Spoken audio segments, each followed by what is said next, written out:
아빠를 학교에 보내신 아빠는 먼저 여관집으로 갔어요. 내려갔더니 주인 할머니는 안 계시더래요. 새벽에 도망치듯이 집에 가셨다고. 다행히도 여관 아저씨와 대화 끝에 구슬할 수 있게 되었어요. 그날 주인 할머니 꼴을 함께 보셨으니까요. 할머니가 왜 그랬는진 아직도 잘 모르겠어요. 그 뒤로는 주인집 할머니를 한 번도 못 봤거든요. 웃긴 건 그 할머니 본인도 우리 집에서 그렇게 놀라서 도망쳐 놓고 끝까지 우리 가족 이사는 못 가게 하시더라고요. 아무튼 그날 굿하는 걸 허락받고 아빠는 한시름 놓으셨대요. 그렇게 또 며칠이 흘러갔는데 시간이 가면 갈수록 제 몸이 너무 피곤한 거예요. 밤마다 잠에서 깨고 그 슥슥거리는 소리도 밤새 들리고 진짜 황달이 온 사람처럼 얼굴도 누렇게 뜨고 엄마가 걱정이 돼서 저를 병원에 데려갔더니 스트레스를 많이 받고 많이 필요한 것 같다고 했대요. 근데 이상하게 저희 가족들은 밤에 한 번도 안 깨고 잘 자는데 저만 유독 하룻밤에 10번도 넘게 깨고 그 시기에 학교에서 코피도 여러 번 터지고 뭘 먹으면 자주 체했어요.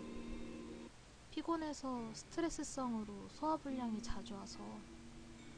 그러던 어느 날은 제가 엄청 아픈 날이었어요. 그날 엄마가 밤에 저를 돌보시다가 너무 졸렸대요. 12시에 너무 졸려서 미칠 것 같은데 제가 혹시 엄마 잠든 사이에 큰일이 날까봐 이를 악물고 졸음을 참으셨는데 12시 반쯤 되니까 제가 갑자기 엎드려 눕더니 몸을 웅크리고 무슨 절하는 것 같은 자세로 한참을 있더래요. 엄마는 제가 배가 아파서 그러나 싶어서 왜 배 아프니? 하고 저를 일으키려고 하셨는데 제가 꿈쩍도 안 하더래요. 보통 때면 제가 그때 몸무게가 적게 나가서 엄마가 번쩍 들 수도 있을 만큼인데 꼼짝도 안 해서 엄마가 다급하게 아빠를 깨우셨대요. 근데 아빠도 안 일어나시더라는 거예요. 엄마는 한 10분을 저를 어떻게 해보려고 씨름을 하시다가 너무 피곤하고 저한테 못 이겨서 나가 떨어지셨대요. 근데 제가 갑자기 조금씩 움직이더니 땅에 머리를 박고 절하는 자세로 방을 막 기어다니기 시작했대요. 손톱을 세워서 바닥을 긁으면서요. 빠르지도 않고 느리지도 않고 이상한 포즈로 손톱이 바닥에 스쳐서 소리를 내면서 기어다니는데 엄마는 너무 무서워서 멍하게 그걸 보고 계셨대요. 그 모습을 아무것도 못하고 홀린 듯이 지켜보시다가 본인도 모르게 잠이 드셨는데 아침에 일어나니까 그 일이 꿈인지 생시인지 분간이 안 가시더래요. 그래서 당장 외할머니한테 전화드려서 제가 아픈 거랑 밤에 본 걸 말씀드렸더니 그 다음날 당장 무당 아줌마랑 함께 내려오신다고 하셨대요. 오후에 무당 아주머니께서 전화가 오셨어요. 제 안부를 물으시고 아무래도 제가 아프고 하니까 오늘 밤은 어떻게 보내야 하는지 요령 같은 걸 알려주셨대요. 가족들한테는 절대 알리지 말고 12시가 되면 화장대 서랍에 숨겨둔 부적을 꺼내서 오른손에 쥐고 그걸 품에 안고 방문을 등지고 앉아있으라고. 12시 반이 지나고부터 잠이 엄청나게 쏟아질 건데 4시까지 절대로 잠들면 안 되고 소리도 내지 말고 숨죽어 있으라고. 또 제가 어떤 행동을 하던지 건들지 말고 가만히 부적만 품고 있으라고 하셨대요. 4시가 되면 화장대 서랍 중에 다른 곳에 부적을 숨겨두고 그 다음날엔 오빠랑 저를 학교에 보내지 않고 가족 모두 기다리라고 하셨대요. 그날 밤이 되고 가족들이 모두 잠들고 나서 엄마는 계속 저를 돌보시다가 12시가 되기 좀 전에 화장대에서 부적을 꺼냈대요. 그걸 아줌마가 일러주신 대로 오른손에 쥐고 품에 안은 채로 문을 등지고 앉았는데 정말 잠이 미친 듯이 쏟아졌대요. 입에 안쪽에 있는 살을 깨물어가면서 잠을 참고 있었는데 제가 또 엎드려서 절하는 자세를 하더래요. 엄마는 놀랐지만 그냥 그 모습을 숨죽여서 지켜보고 있으셨대요. 그런데 제가 전날처럼 얼굴을 쳐박고 손톱을 세우는 게 아니라 무슨 강아지처럼 엄마한테 기어서 와서는 엄마 옆에 강아지가 눕듯이 가만히 누워있더래요. 제 행동을 보느라 잠이 좀 깬 것도 잠시고 전날처럼 홀리기라도 한 듯 잠이 쏟아지는데 볼을 그렇게 피가 나도록 깨무는데도 너무 졸려서 어쩌다 잠들 때도 있을 정도였대요. 근데 그럴 때마다 제가 엄마 다리 위에 두 손을 올리고 꾹꾹 눌러서 깨우더라는 거예요. 그렇게 겨우겨우 4시까지 버텼더니 전 언제 그랬냐는 듯이 제자리로 돌아가서 잠이 들고 엄마는 가족들이 모르게 다른 서랍에 부적을 숨기고 잠드셨대요. 그러고 그 다음날에 무당 아줌마가 외할머니랑 함께 집에 찾아왔어요. 이상하게 아줌마가 갈치를 한가득 사들고 찾아오셨는데 엄마한테 갈치를 주면서 저녁밥은 이걸로 하시라고 했대요. 갈치는 냉장고에 넣어둔 뒤에 무당 아줌마랑 우리 가족은 거실에 모였어요. 아줌마가 한참을 아무 말도 없이 집안을 이곳저곳 보시다가 갑자기 엄청 상냥한 말투로 엄마한테 혹시 미미라는 고양이 기억하세요? 라고 물으셨는데 엄마는 그 말을 듣는 순간 머리에 뭔가 쿵 하고 얻어맞은 기분이 드셨대요. 미미는 고양이였대요. 엄마가 중학생 나이쯤 키우던 고양이였는데 미미는 길고양이였는데 새끼를 낳다가 새끼는 몸이 너무 약해서 죽고 미미도 거의 죽어가던 걸 엄마가 주워와서 외할머니 허락에 키우셨다는 거예요.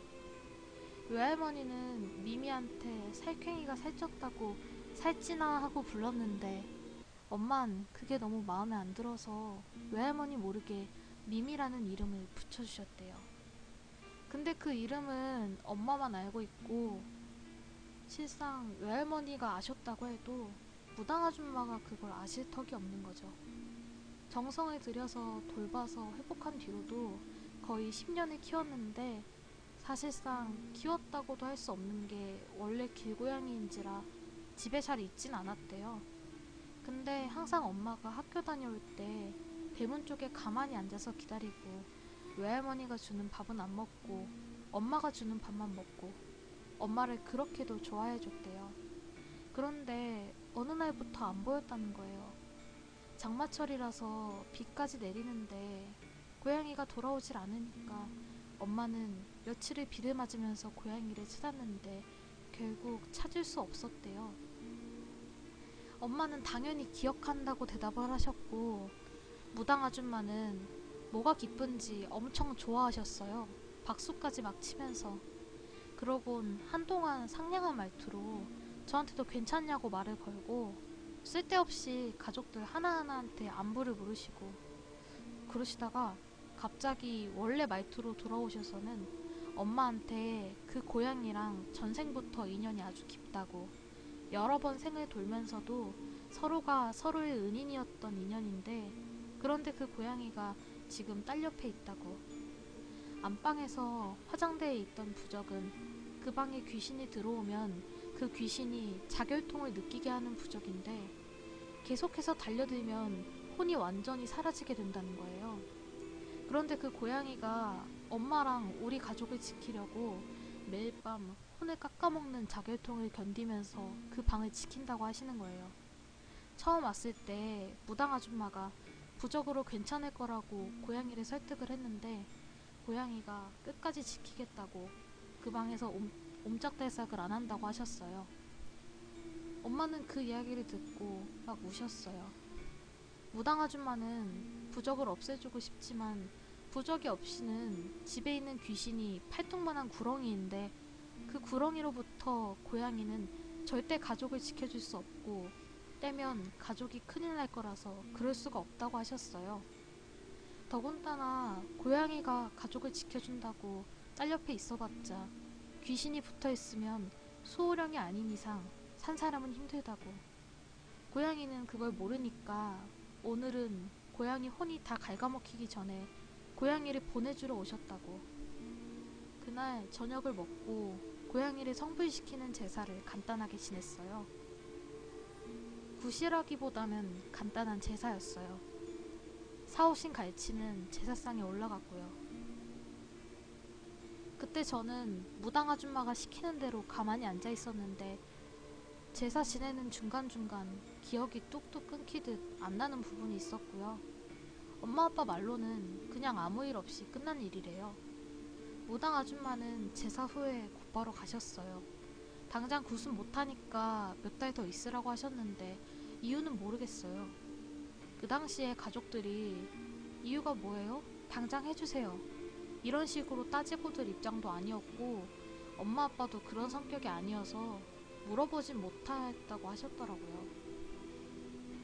아무튼 그 제사를 지내고부터 일단 저는 잠을 잘 자게 되었어요.